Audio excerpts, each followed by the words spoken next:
ಸಿರ್ವಾರ್ ಪಟ್ಟಣದಲ್ಲಿ ಸೆಪ್ಟೆಂಬರ್ 16ರಂದು ಈದ್ ಉಲ್ ಮಿಲಾದುನ್ನಬಿ ಮುಸ್ಲಿಮರಿಗೆ ಮಹತ್ವದ ಹಬ್ಬವಾಗಿದ್ದು, ಈ ದಿನ ಪ್ರವಾದಿ ಮುಹಮ್ಮದ್ ಅವರ ಜನ್ಮ ಉತ್ಸವವನ್ನು ಆಚರಿಸಲಾಗುತ್ತದೆ.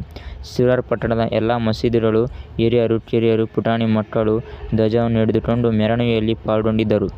ಮೆರವಣಿಗೆಯಲ್ಲಿ ಮೆಕ್ಕ ಮದೀನಾ ಚಾಂದ್ ತಾರಾ ಮಾಡಿರುವ ಭಾವಚಿತ್ರವನ್ನು ಟ್ರ್ಯಾಕ್ಟರಲ್ಲಿ ಇಟ್ಟುಕೊಂಡು ಮೆರವಣಿಗೆ ನಡೆಸಲಾಗುತ್ತದೆ. ಮೆರವಣಿಗೆಯು ಟಿಪ್ಪು ಸುಲ್ತಾನ್ ಸರ್ಕಲ್ ಇಂದ ಬಸ್ ಸ್ಟಾಪ್ ಇಂದ ಬಸವೇಶ್ವರ ಸರ್ಕಲ್ ಇಂದ ಟಿಪ್ಪು ಸುಲ್ತಾನ್ ಸರ್ಕಲ್ ವರೆಗೆ ಯುವಕರು ಉತ್ಸಾಹದಿಂದ ಧ್ವಜವನ್ನು ಕೈಯಲ್ಲಿ ಹಿಡಿದುಕೊಂಡು ಮೆರವಣಿಗೆಯಲ್ಲಿ ಭಾಗವಹಿಸಿದರು. ಎಲ್ಲ ಧರ್ಮದ ಮುಖಂಡರು ಭಾಗವಹಿಸಿ ಎಲ್ಲ ಮಸೀದಿಗಳಲ್ಲಿ ಊಟದ ವ್ಯವಸ್ಥೆ ಮಾಡಲಾಗುತ್ತದೆ. ಪುಟಾಣಿ ಮಕ್ಕಳಿಗೆ ಹಾಗೂ ಎಲ್ಲ ಹಿರಿಯರಿಗೆ ಊಟದ ವ್ಯವಸ್ಥೆ ಮಾಡಿರುತ್ತಾರೆ. ನೂತನವಾಗಿ ಆಯ್ಕೆಯಾದ ಪಟ್ಟಣ ಪಂಚಾಯತ್ ಅಧ್ಯಕ್ಷರಾದ ವೈ. ಭೂಪನಗೌಡ, ಪೊಲೀಸ್ ವೃತ್ತ ನಿರೀಕ್ಷಕರಾದ ಶಶಿಕಾಂತ್ ಎಂ, ಪಟ್ಟಣ ಪಂಚಾಯತ್ ಸದಸ್ಯರಾದ ವರ್ಚಸ್ ಮೌಲಾಸಾಬ್, ಹಸೇನಲಿ, ಪಿಎಸ್ಐ ಆದ ಅಮರೇಗೌಡ,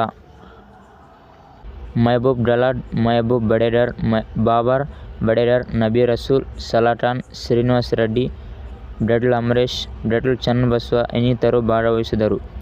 ವರದಿಗಾರ ಹಿದಾಯತ್ ದೊಡ್ಮನೆ.